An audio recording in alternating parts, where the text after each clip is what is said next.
Hello everyone and welcome back to another video from Gameplay Classic. In this video, I'm going to show you how to turn off the sounds within the Asphalt Legends Unite game. So let's get started right away. First of all, open up the Asphalt Legends Unite game on your device. And once you open it up, you will be taken into the home page from which you can directly start playing various different game modes. Now from here, if you wish to change the sound settings and turn off the audio, then just click on the gear icon at the top right corner and then click on Game Settings. Within this option, click on Sound and Display. And now you will see various different sound settings where you can choose the volume level of various different audio. If you choose General, then this will act as the volume level for all of the sound levels.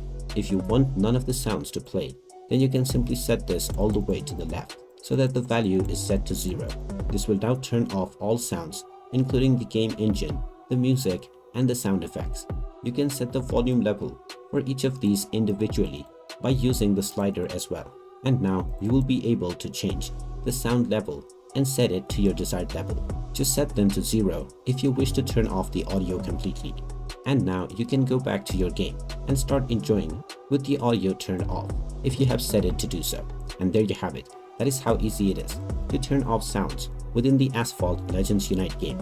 If you find this video helpful, make sure you hit that like button and subscribe to our channel if you haven't done so already. Also ring that notification bell to never miss another update from us. Thank you for watching and I will see you again in the next video.